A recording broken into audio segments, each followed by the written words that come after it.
नमस्कार दोस्तों, स्वागत है आपका आपके अपने YouTube चैनल पर। तो दोस्तों, आज हम बात करेंगे जो college education department of college education में BA, BSc, BCom part first के लिए जो एडमिशन फॉर्म स्टार्ट हुए हैं। ध्यान रखना, एग्ज़ाम फॉर्म नहीं है, ये एडमिशन फॉर्म है। जिन्होंने 2022 में 12th पास की है वो राजस्थान के किसी भी गवर्नमेंट कॉलेज में रेगुलर एडमिशन लेने के लिए आप ये फॉर्म अप्लाई करेंगे।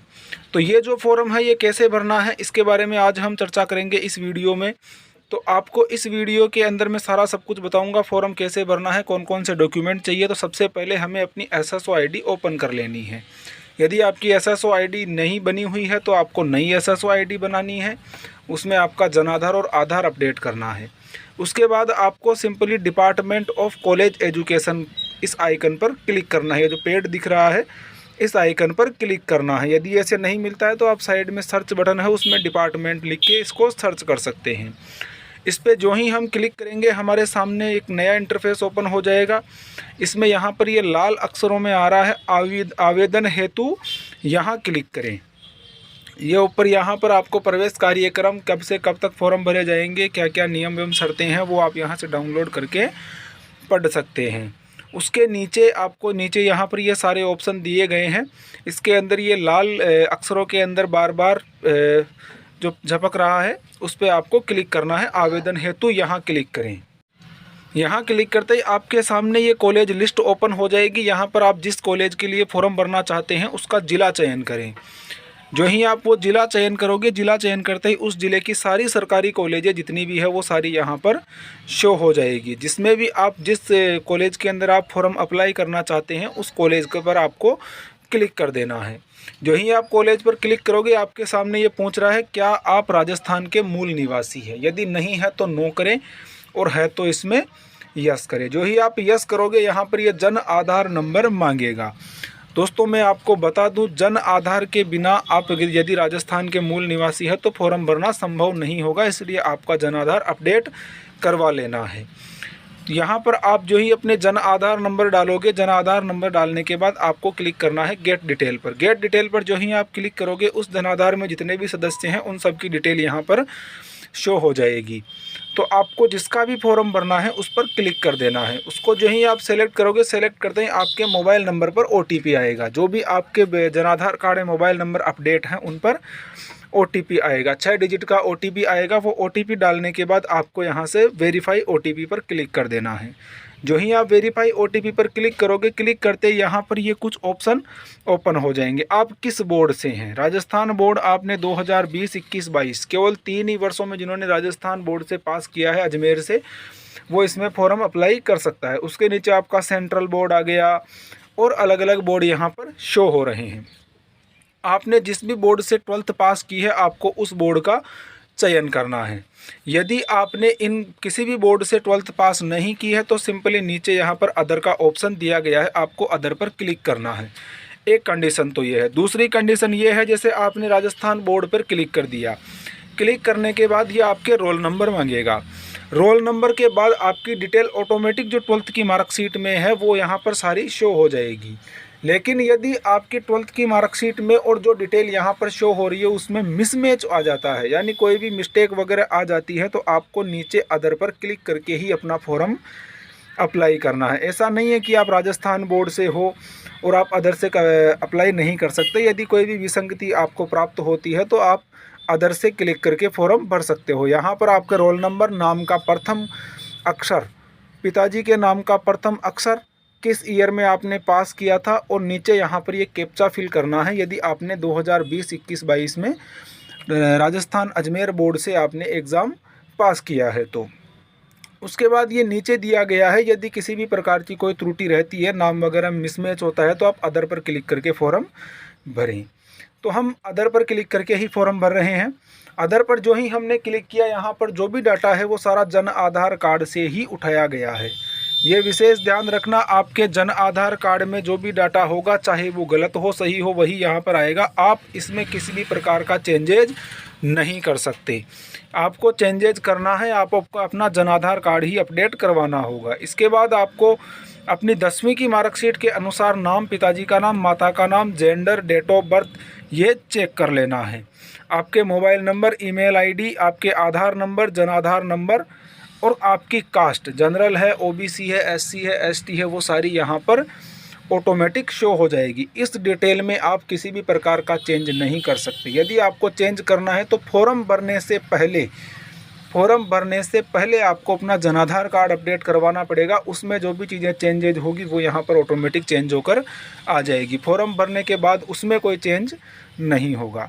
उसके बाद ये यहाँ पर आ रहा है क्या आप क्रीमीलेयर हैं, इनकम टैक्स देते हैं या नहीं देते हैं, उसमें आप अपने यस और नो क्लिक करें। उसके बाद में ये कई ऑप्शन यहाँ पर आपको पूछेगा, उसमें आपकी अपने शर्त के अनुसार आप यस और नो यहाँ पर भर सकते हैं। क्या आप कश्मीर से भागे हुए हैं या और भी कई, जैसे आप सीआरपीएफ वगैरह किसी शहीद जवान के पुत्र हैं, पुत्री हैं, ऐसे ये ऑप्शन यहाँ पर पूछेगा जिसमें आप अपने अनुसार यस या नो क्लिक कर दें।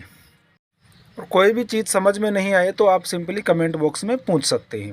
उसके बाद यहाँ पर यदि आप क्रीमीलेयर में नो करते हैं तो यहाँ पर आपकी कास्ट पूछेगा। कास्ट यहाँ पर 4-5 कास्ट दी गई है, यदि उनमें से है तो ठीक है, वरना आपको अदर पर क्लिक करना है। और अदर पर क्लिक करने के बाद नीचे ऑप्शन शो हो जाएगा, उस पर आपको अपनी कास्ट का नाम लिखना है। यहाँ पर पूछ रहा है कि आर यू क्रीमीलेयर, क्या आप आयकर दाता हैं। यदि है तो ये पूछेगा नहीं, यदि नहीं है तो ये यहाँ पर जाति का नाम पूछेगा, वो आपको जाति का नाम यहाँ पर फिल करना है। उसके बाद जो भी ऑप्शन है वो आप यस नो आपके अनुसार करना है। एक एक ऑप्शन को पढ़ लेना है और यदि कोई भी ऑप्शन समझ में नहीं आए तो आप हमें कमेंट बॉक्स पर बता सकते हैं। उसके बाद यहाँ पर ये पूछ रहा है आपकी नेशनलिटी इंडियन है या अदर स्टेट से आप हो, देश से आप, अदर कंट्री से हो। यदि इंडियन है तो इंडियन करें। उसके बाद ये पूछ लेगा कि आप राजस्थान के मूल निवासी है, उस पर यस करने के बाद आपको यहाँ पर सिंपली अपना एड्रेस लिखना है। ये यहाँ पर 2 एड्रेस मांग रहा है, एक तो प्रेजेंट एड्रेस और एक परमानेंट एड्रेस। दोनों यदि सेम है तो आप प्रेजेंट एड्रेस भर के कॉपी पर क्लिक कर सकते हो। दोनों अलग अलग है तो आपको अलग अलग भरना पड़ेगा। एड्रेस यहाँ पर राज्य ऑटोमेटिक आ जाएगा जब आप ऊपर इंडियन चूज करोगे और राजस्थान में यस करोगे। उसके बाद आपको ज़िला भरना है, आपकी तहसील भरनी है और पिन कोड यहाँ पर फिल करना है। उसके बाद ये नीचे पूछ रहा है क्या आपके पास कोई बोनस मार्क है। बोनस मार्क मतलब या तो आपने स्कूल में एनसीसी की हो या आपने गेम वगैरह कोई भी किया हो, एनसीसी, एनएसएस, स्काउट वगैरह, वो यदि है तो आपको यहाँ पर यस करना और यस करने के बाद आपके पास जो भी सर्टिफिकेट है इनमें से आपको उस पर क्लिक करना है और नीचे आपको उसमें डेट डालनी है कब का वो इश्यू किया गया है। यदि नहीं है तो सिंपल आपको नो कर देना है। यहाँ पर आ जाती है आपकी एजुकेशन डिटेल। तो ये सेकेंडरी और सीनियर सेकेंडरी दोनों कक्षाओं की आपकी एजुकेशन डिटेल यहाँ पर आपको फिल करनी पड़ेगी।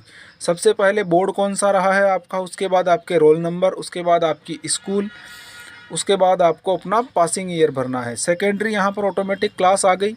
बोर्ड आप आरबीएसई से हो, सीबीएसई से हो, वो यहाँ पर आ जाएगा। अगर अन्य बोर्ड है तो अदर पर क्लिक करके बोर्ड का नाम लिखना है, फिर आपके रोल नंबर, फिर नेम ऑफ स्कूल, किस स्कूल से आपने पास किया है। उसके बाद आता है पासिंग ईयर और उसके बाद आता है सब्जेक्ट कॉम्बिनेशन। तो सब्जेक्ट 10th के अंदर सारे सब्जेक्ट आते हैं और 12th में आर्ट साइंस जो भी है वो आप क्लिक कर सकते हो। उसके बाद आता है टोटल मार्क्स, यानी कितने पूर्णांक कितने का है।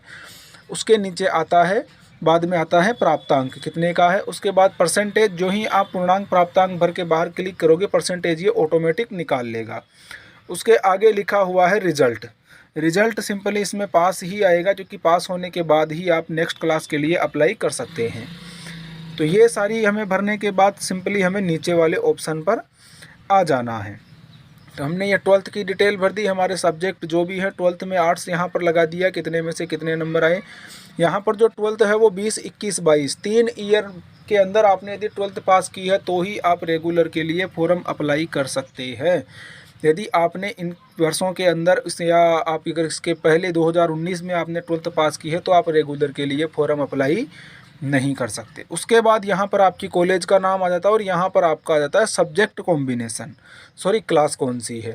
तो आपको अपनी क्लास ऑनर्स करना चाहते हो, बीएससी, बीए या बीकॉम जो भी है वो यहाँ पर सेलेक्ट कर लेनी है कि जिस कॉलेज में बीकॉम होगी उसमें केवल उसी में ही बीकॉम वाली यहाँ पर ऑप्शन आएगा। ये यहाँ पर अब आपको सब्जेक्ट कॉम्बिनेशन देना है। हमने बीए चुना है तो बीए में हमें 3 सब्जेक्ट लेने हैं। जैसे मुझे लेना है ज्योग्राफी, पॉलिटिकल और हिस्ट्री। यहाँ पर ये जो 3 सब्जेक्ट दिए गए हैं, ये तीनों सब्जेक्ट आप एक साथ नहीं ले सकते। तो उसके लिए आपको एक किसी पर भी क्लिक कर देना है। जैसे आपको ज्योग्राफी लेनी है तो आप जो ही यहाँ पर ज्योग्राफी पर क्लिक करोगे, ज्योग्राफी पर क्लिक करते ही ऑटोमेटिक नीचे आपके पास सब्जेक्ट कॉम्बिनेशन ओपन हो जाएंगे। तो हमने जो ही यहाँ पर ज्योग्राफी पर हम क्लिक करेंगे, क्लिक करते ही हमारे सामने बहुत सारे सब्जेक्ट कॉम्बिनेशन ओपन हो जाएंगे। तो उसमें हमें प्राथमिकता देनी है, यानी भूगोल के साथ 2 विषय हमें कौन से चाहिए, सबसे पहले आप वो चूज करना है। ये यहाँ पर सारी ज्योग्राफी आ गई और ज्योग्राफी के साथ साथ जितने भी कॉम्बिनेशन बन सकते हैं वो कॉम्बिनेशन यहाँ पर बन जाएंगे। उसके बाद सपोज करो आपका नंबर सेकंड लिस्ट में आ गया और आपने पॉलिटिकल साइंस आपको चाहिए, पॉलिटिकल साइंस में सीटें फुल हो जाती है, तो फिर आप ज्योग्राफी के साथ दूसरा तीसरा सब्जेक्ट कौन सा लोगे, ऐसे करके आपको यहाँ पर 5 कॉम्बिनेशन भरने हैं। ज़्यादा भी भर सकते हो लेकिन 5 तो कम से कम भरने ही हैं। ये कॉम्बिनेशन भरने के बाद आपको सिंपली नीचे आना है। यहाँ पर ये सब्जेक्ट कॉम्बिनेशन आ गया, ज्योग्राफी के साथ 2-2 सब्जेक्ट अलग अलग यहाँ पर आ गए। उसके बाद जो ही आप नीचे आओगे, यहाँ पर आते ही आपके सामने अपने घर वालों की डिटेल देनी है। तो यहाँ पर आपके सामने 2 नाम लिखे हुए हैं, गार्जियन और पेरेंट्स। गार्जियन के अंदर अभिभावक, अभिभावक के अंदर आपके काको साहब भी आपके अभिभावक है, ताऊ जी भी अभिभावक है, या कोई कज़न आपका है वो भी अभिभावक है। और पेरेंट, पेरेंट का मतलब आ गया माता और पिता, दोनों में से किसी एक की यहाँ पर आपको जानकारी देनी है। तो आप पेरेंट्स पर क्लिक कर सकते हैं, यदि किसी के पेरेंट्स नहीं हैं तो आप गार्जियन पर क्लिक यहाँ पर कर सकते हैं। उसके बाद आपको उनका ऑक्यूपेशन यानी व्यवसाय यहाँ पर भरना है, मजदूरी वगैरह जो भी है वो एग्रीकल्चर भरे। यदि गवर्नमेंट सर्विस में है तो यहाँ पर ऊपर आपको गवर्नमेंट सर्विस का सारा ऑप्शन दिख जाएगा। वो भरने के बाद नीचे आता है ऑक्यूपेशन एड्रेस। ऑक्यूपेशन एड्रेस के अंदर यदि वो कृषि करते हैं तो आपको वो डिटेल भरनी है। जहाँ पर भी वो कृषि करते हैं यानी खेत का एड्रेस एक तरह से, तो आप सिंपल इसमें गांव का एड्रेस लगा सकते हो। दुकान वगैरह कर सकते हैं तो आपको दुकान का एड्रेस यहाँ पर लगाना है। उसके नीचे आता है गार्जियन के मोबाइल नंबर।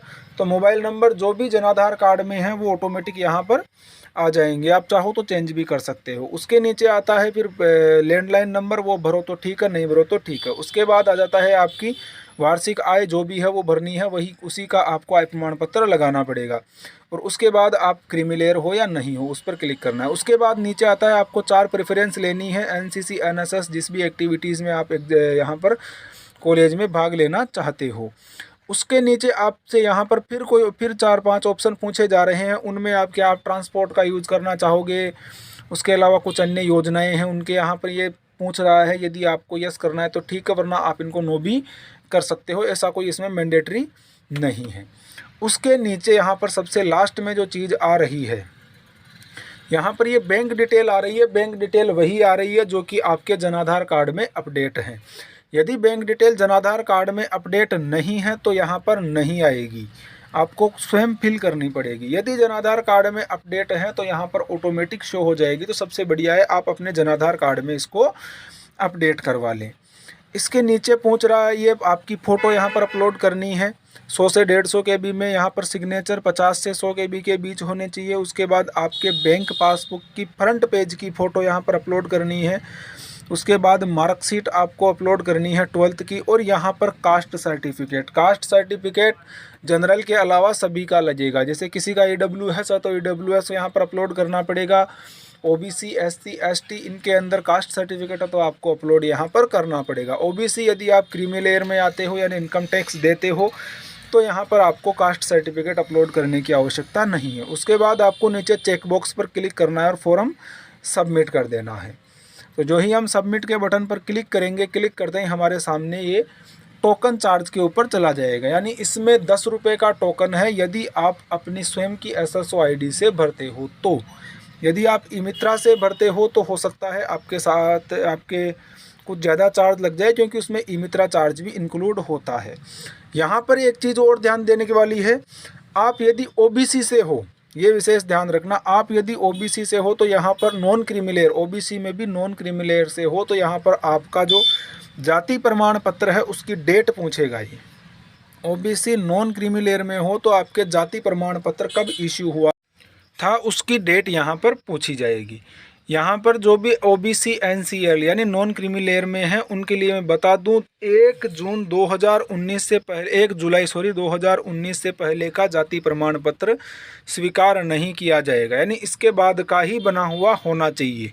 और उसके बाद भी एक कंडीशन और है, आपको नया बनवा लेना है, क्योंकि जब आपका फाइनल एडमिशन कॉलेज में होगा उस समय पर आपके पास नया जाति प्रमाण पत्र होना कंपलसरी है, वरना आपका एडमिशन निरस्त हो जाएगा। यदि पुराना है तो उसमें आपको ये फॉर्मेट आपको फिल करना पड़ेगा, इसको नोटेरी करवा के नीचे यहाँ पर आपके ऑप्शन दिखाई दे जाएगा, वहाँ से आपको इसे अपलोड करवाना है। यदि नया है तो ये पूछेगा ही नहीं। उसके बाद आपको सिंपली सबमिट पर क्लिक कर देना है। जो ही आप सबमिट पर क्लिक करोगे आपसे ये 10 रुपये टोकन चार्ज मांगेगा।